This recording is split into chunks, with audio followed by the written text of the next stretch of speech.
अस्सलाम वालेकुम भाई बच्चों, कैसे हैं आप लोग? ठीक ठाक हैं, मज़े में हैं? तो लाहौर आ गया हूँ भाई। बहुत कम ऐसी मोटरसाइकिल्स होती हैं, आप लोग चूँकि पाकिस्तान में रहते हैं, आप लोगों को बताना ज़रूरी होता है कि हर साल या हर 2 साल के बाद नया स्टिकर ही नहीं आता। बाज़ कंपनीज़ दुनिया में ऐसी भी हैं कि जो अपनी मोटरसाइकिल्स को इम्प्रूव भी करती हैं, अपग्रेड भी करती हैं, नए नए फ़ीचर्स भी मुतारिफ़ कराती हैं। इस मोटरसाइकिल को द लाइफन KPT सीरीज़ या king power travel series motorcycle को मैं जानता हूँ पिछले कोई 7 या 8 साल से। जब इन लोगों ने इसको इंट्रोड्यूस कराया, 2 वॉल्व के अंदर इन लोगों ने करवाया था। इसको पहले कार्बोरेटर में लाए थे, फिर इसको फ्यूल इंजेक्शन के अंदर लेकर आए थे और NBF इंजन था, फिर NBF2 इंजन के साथ इन लोगों ने इसको मुतारफ़ करवाया था, जो तकरीबन 17 HP बनाता था। फिर आपने मेरी 2 साल पहले या 3 साल पहले की वीडियो देखी होगी, जिसके अंदर मैंने आप लोगों को बताया था कि इसकी KPT 204 वॉल्व आ गई है, जो 21 HP बनाती है। मूविंग ऑन टू 2026, बिलाखिर इसका एक नया अपडेटेड वर्जन आया है, which is the king power travel या KPT 250 4 वॉल्व मोटरसाइकिल। और ये इतनी ज़बरदस्त मोटरसाइकिल है कि इसके अंदर आपको ABS भी मिलेगा और ट्रैक्शन कंट्रोल भी मिलेगा, नई कलर थीम मिलेगी, ओवरऑल फिनिशिंग और क्वालिटी की इम्प्रूवमेंट मिलेगी। बहुत कम ऐसी कंपनीज़ होती हैं कि जो आपको इतनी सारी फीचर्स देती हैं। Price price price price price ये इस वक्त पाकिस्तान के अंदर आप लोगों को मिलेगी 10,60,000 रुपए की। और अगर आप इसके अंदर 10,60,000 के अंदर इसके साथ ये ऑप्शनल जो बॉक्सेस लगे हुए हैं और केज लगा हुआ है, रिमूवेबल पैनियर्स जिसको कह लीजिएगा, आप अगर इसमें 65,000 और ऐड करेंगे तो आप इसके ऑप्शनल पैनियर्स भी और विद केज एंड एवरीथिंग आप लोगों को मिल जाएगी। अच्छा, बाय द वे उसके अंदर आप लोगों को इसके क्रैश गार्ड वैसे भी लगे हुए मिलेंगे। क्रैश गार्ड आप लोगों को हटा के नहीं मिलेंगे, सेंटर स्टैंड भी इसके अंदर मिलेगा। ये वो कंपनी नहीं है कि जो आप लोगों को सेंटर स्टैंड अलग से बेचेगी 50-50 हज़ार रुपये के। एनीवे, तो आइए इसकी कुछ फीचर्स आप लोगों को बताते हैं। लेकिन मैं ओवरऑल अगर आप लोगों को बताऊँ ना, तो राइड वीडियो तो मैं आप लोगों को वैसे भी दिखाता चला जाऊँगा, बट द थिंग इज़ जो फर्स्ट इंप्रेशन आपके पास आता है ना, इसकी पेंट जॉब का आता है। इसका पेंट जॉब और फिनिशिंग बहुत इंप्रूव हो गई है। स्टिकरिंग जो इन्होंने की है, ये रेड और आप समझिए कि ग्रे और ब्लैक के एक्सेंट थ्रू आउट बड़े मज़ेदार से इन लोगों ने इसके अंदर दे दिए हैं। और आप लोगों को वैसे बताऊं, ये जो आप लोग की विंडशील्ड है ना, इसके अंदर एक एडजस्टमेंट है जो आप बोर्ड के ज़रिए कर सकते हैं। बाय द वे, वैसे हाथ से एडजस्टेबल ये नहीं है। एक और अपडेट जो बहुत ही हिडन किस्म की अपडेट है इसके अंदर, और बहुत ही सडल किस्म की अपडेट है, जो बहुत सारे दोस्तों को नहीं पता होगा। चूँकि इसके अंदर अब ट्रैक्शन कंट्रोल आ गया है, तो मैं आप लोगों को यहाँ पर क्लोज़अप में खोल के दिखाऊँगा। इसके अंदर बॉश का ECU इन लोगों ने अब यूज़ किया है। तो LGC-FI तो उसका है, लाइफन का अपना। और बाय द वे, जो लोग क्वेश्चन पूछ रहे थे कि यार इसमें कौन सा इंजन डला हुआ है, तो लाइफन जो है ना, इज़ अ प्रीमियम और बोलें कि एक बहुत बड़ा एक जायंट है आउट ऑफ चाइना, कि जो इंजन्स बनाता है, मोटरसाइकिल्स बनाता है। कुछ लोगों को शायद पता हो या ना पता हो, लाइफन की एक ज़माने में कार्स भी आई थी, वो अब एक सेपरेट हो गया। बट द थिंग इज़ कि ये एक बहुत बड़ा जाइंट है जो मोटरसाइकिल इंजन्स भी बनाता है और मोटरसाइकिल्स भी बना के देता है। और तो और बहुत सारी थाईलैंड की मोटरसाइकिल कंपनीज़ को भी ये अपने इंजन्स देता है, जो कहते हैं फिर मेड इन थाईलैंड।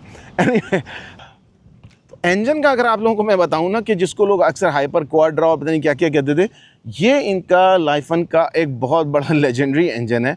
मतलब मुझे समझ में नहीं आता कि ये लोग किस तरीके से दूसरी कंपनीज़ को देते थे। कंपनीज तो अपनी अच्छी चीज़ अपने पास रखती हैं, बट ये इंजन अगर आप लोग देखेंगे ना, तो ये इंजन, इसकी कुछ डिस्टिंक्ट फीचर्स हैं। आप एक तो ये सामने से इसका इतना बड़ा एक सर्कुलर किस्म का इसका टैग देख सकते हैं जो इसके अंदर आ रहा है।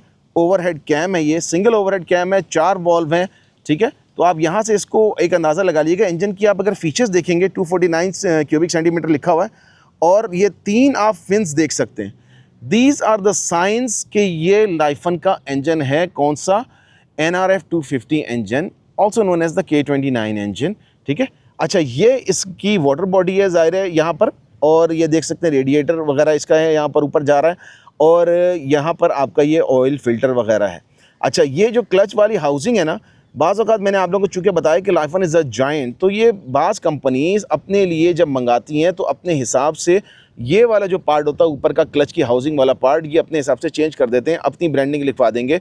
जैसे मिसाल के तौर पे अगर आपने 1522 इनसे ऑर्डर की, तो हो सकता है ये आपको इस पर अल्लाह दिता इनकॉर्पोरेशन या कुछ भी जो है वो आपकी मर्ज़ी की आपकी कंपनी का नाम लिखवा देंगे। तो इसके मत समझा करें कि ये जो है वो अफ़गानिस्तान या फिर वो थाईलैंड बोलूँगा वहाँ से आ रहा है। ये चाइना ही के होती है, बस ये आपकी ज़रूरत के तहत आपको बना के देते हैं।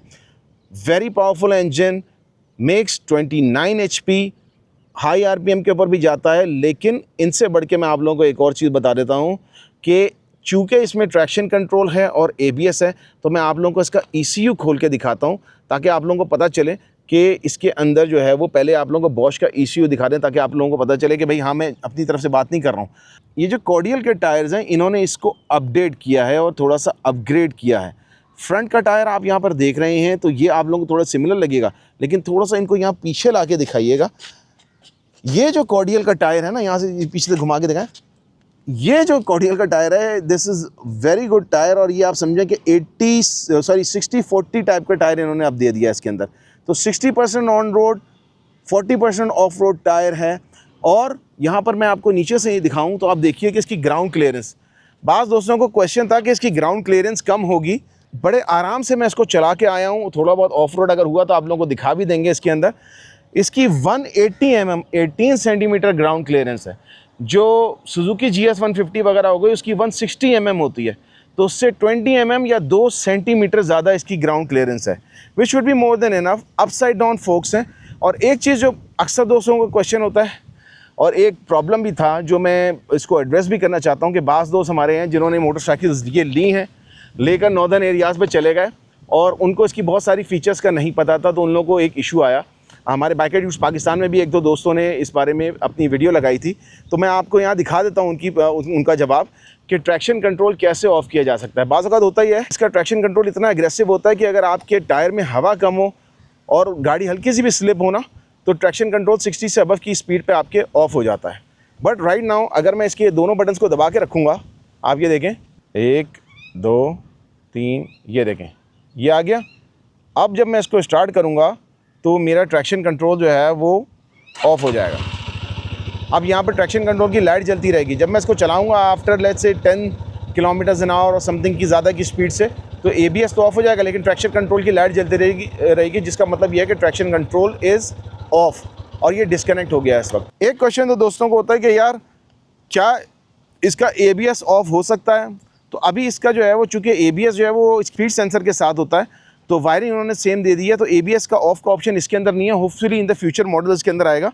लेकिन आपको यहाँ पर हम इसका एक ये दिखाते हैं कि ये जो ABS का ये वाला पार्ट है ना, अगर आप ये अलहदा कर लें और उसको बांध दें किसी चीज़ से, तो आपका ABS फ़िलहाल जो है वो डिस्कनेक्ट हो जाएगा। और आपको फ्रंट का तो डिस्कनेक्ट करना भी नहीं होता, तो ये आपने काम करना है रियर ब्रेक के ऊपर। इनको पीछे रियर पर भी ला के दिखा देते कि रियर ब्रेक के ऊपर आपने, तो ये पार्ट अगर आपने ये इसको थोड़ा सा आप अगर निकाल के वक्ती तौर पे बांध देंगे ना, तो होगा क्या कि आपका रियर ABS डिस्कनेक्ट हो जाएगा। तो जिन लोगों को ऑफ रोडिंग करने का शौक होता है, वो रियर के ABS को ऑफ़ करना चाहते हैं, तो फिर वो उसको ऑफ़ कर सकते हैं। फिर बाद में जाएँ, मेरे ख्याल में आप ये 10 का जो है वो आपका बोल्ट होगा, इसको वापस लगा लीजिएगा।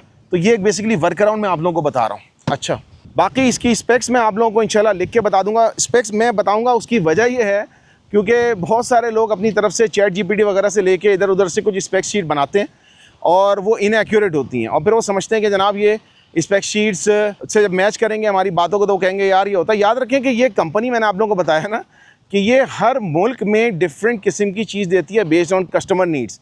ये वाला जो वर्जन KPT 250 का आप लोगों को इस वक्त यहाँ पाकिस्तान के अंदर मिल रहा है, ये जो वर्जन है, this is the top of the line variant आप कह लीजिएगा। ये वर्जन है, इसमें किसी किस्म की कॉर्नर्स नहीं कट किए गए। इस पे मैंने यार ट्रैवल किया है, आप लोगों को पता होगा, एक और यूट्यूबर, लेकिन उनके साथ भी हमने अच्छा खासा लंबा सफ़र किया है इसके ऊपर, और हम लाहौर से कराची तक बाइक के ऊपर गए थे। तो बहुत कैपेबल मोटरसाइकिल है। लोग अभी इस पर नॉर्थ का ट्रिप कर रहे हैं, और मेरा नहीं ख्याल जो लोग 1 मिलियन के आसपास के बजट के अंदर कोई बाइक ढूंढ रहे हैं, मेरे ख्याल में देखो यार, लाइट वेट बाइक है। हमारे हर बंदा इतना, बहुत सारे लोग वर्टिकली चैलेंज्ड होते हैं, हर बंदा जो है वो नॉर्मल हाइट का नहीं होता। मेरी हाइट इस वक्त जो है 5'9" है, ठीक है। तो मैं आप लोगों को वैसे बैठ के दिखा देता हूँ 5 फीट 9 इंच के बंदे की जो हाइट होती है उसके ऊपर। यार बाज़ बाइक्स होती हैं जो टॉल बंदे भी नहीं चला पा रहे होते, लेकिन आप ये देखें कि आई एम 5'9", तो मेरे ख्याल में अगर आप 6 फुट का भी आपका कद होगा ना, 6 फुट से भी थोड़े ऊपर होंगे, तो you will be able to ride this motorcycle just fine. और मज़े की बात यह है कि देखें, जब मैं बैठा हूँ ना, ये देख रहे हैं आप, ये तकरीबन मैं 4 इंच जो है वो ऊपर उठ गया हूँ इस तरह से। अगर आप मिसाल के तौर पे 5'4" या 5'5" भी आपकी हाइट है, तब भी आप इस मोटरसाइकिल को लेके बड़े आराम से चला सकते हैं। फ्यूल इकॉनमी लोग बोलते हैं, टैंक की कैपेसिटी आप लोगों को नीचे मैं बता दूंगा। इसकी एवरेज 35 टू 38 किलोमीटर्स भी लोगों ने रिपोर्ट किया, जो टूर इस पर करके आ चुके हैं वो लोग आप लोगों को इसका बता रहे हैं। तो 35 से 38 किलोमीटर 250 सीसी यार, मतलब आप लोगों को पर लीटर आप लोगों को मिल रही है। अभी तो देखो 300 रुपये का हो गया, बल्ला जाने देखें क्या होता है, दोबारा जंग शुरू हो गई है। तो मेरे ख्याल में बहुत अच्छी मोटरसाइकिल है। ये एक मोटरसाइकिल है कि जो कभी मुझे बोलता है ना कि यार ये बाइक लूँ या ना लूँ, मैं उससे कहता हूँ चुप करके ले लो। 2 साल या 12,000 किलोमीटर इसकी इंजन वारंटी होती है आप लोगों को, विच एवर कम्स फर्स्ट, तो आप लोगों को मिल जाएगी, प्रोवाइडेड आप इसके अंदर बिला वजह की छेड़छाड़ खुद ना करें और कोयटा के किसी ट्रक अड्डे के ऊपर जाके आप इसके अंदर काम ना करें। मैं एक बंदे के बारे में बोल रहा हूँ, वो समझ जाएगा। इनाजुमा से इसको प्लीज़ कंपेयर नहीं करना, क्योंकि इनाजुमा एक बहुत भारी भरकम मोटरसाइकिल है। इनाजुमा को बंदा ऑफ रोड ले जाना अपनी ज़ात के साथ भी ज़्यादती है, इनाजुमा के साथ भी ज़्यादती है। दिस मोटरसाइकिल, इसको मैं रोड और थोड़ी बहुत लाइट ऑफ रोडिंग पे बड़े आराम से ले जा सकता हूँ। तो जस्ट अ फ्यू समझें कि क्विक वर्ड्स। राइड की वीडियो आप लोग देख सकते हैं। द लाइफन KPT 250, बिस्मिल्लाह। अबे ये तो उठ रहा है भाई कि ट्रैक्शन कंट्रोल मेरे ख्याल में आफ्टर सर्टेन टाइम इसका ऑन होता है, क्या होता है? बड़ी बाइक उठी है भाई, क्लियर फ़र्क है, क्लियर फ़र्क है। तकरीबन आप कहेंगे हम जाहिर है 12 HP का फ़र्क है, तकरीबन 11-12 HP का फ़र्क है बिटवीन दिस एंड द 200।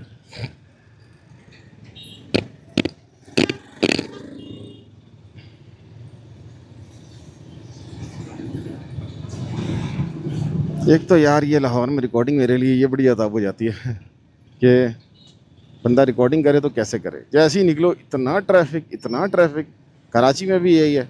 अब बंदा बोलता है यार आप जगह दिखाना चाह रहे हो या हमें बाइक्स का पिछवाड़ा या गाड़ियों का पिछवाड़ा। अरे पहलवान, अभी बॉक्सेस लगे हुए, वरना मैं बदतमीजियाँ करके चलाता, क्योंकि एक थोड़ा सा आपको ना थोड़ा अक्वेंटेड होना पड़ता है। वैसे यार ये लुक तो बड़ा प्यारा आ रहा है इसका, ये KPS का लुक बड़ा प्यारा भरा है।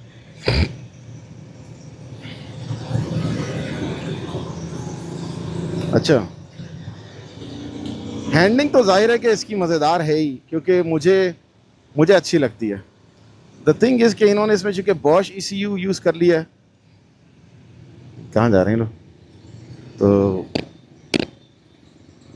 बॉश का ECU यूज़ किया है, तो दैट वुड मीन के इसमें ट्रैक्शन कंट्रोल आ गया। जो नया इनका ECU आया है उसके साथ ट्रैक्शन कंट्रोल तो हो रहा है। अब हर कंपनी जो इस वक्त बॉश का ECU यूज़ कर रही है, they are providing traction control. चौथे पे उठाया, बड़े मज़े से उठी है बाइक।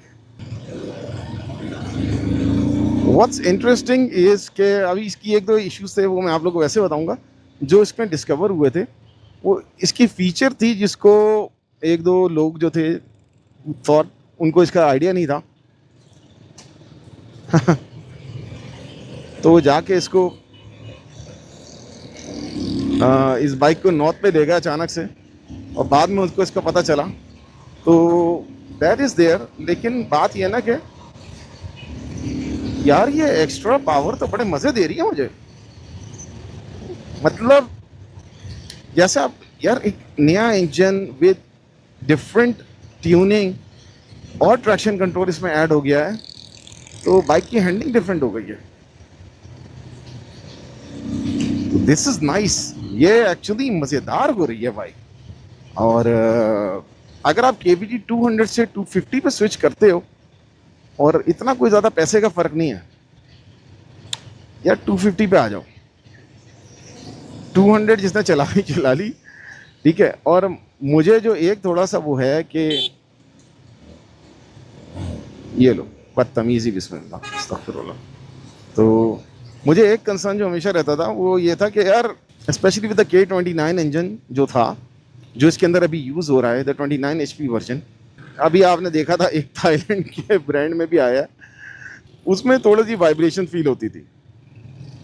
तो मैंने इसलिए कहा था कि उसकी 200 आप ले लो, वो ज़्यादा मज़ेदार है 250 के मुकाबले में, अगर आपको वाइब्रेशन नहीं चाहिए। बट इसमें चूँकि ज़ाहिर है कंपनी अपनी है ना, इनकी लाइफन की अपनी कंपनी है, उनकी अपनी प्रोडक्ट है, तो बहुत डिफरेंट फीलिंग है भाई इसकी। और ये बाकायदा आप जैसे मैंने 400 का बताया था ना, KPT 200 का 4 वॉल्व, सॉरी KPT 200 का 4 वॉल्व का बताया था, तो वैसे ही है, जस्ट बेटर। तो आगे क्या चाहिए आपको, 17.5-18 HP, उसके फिर 21 HP का जंप और अब 29 HP।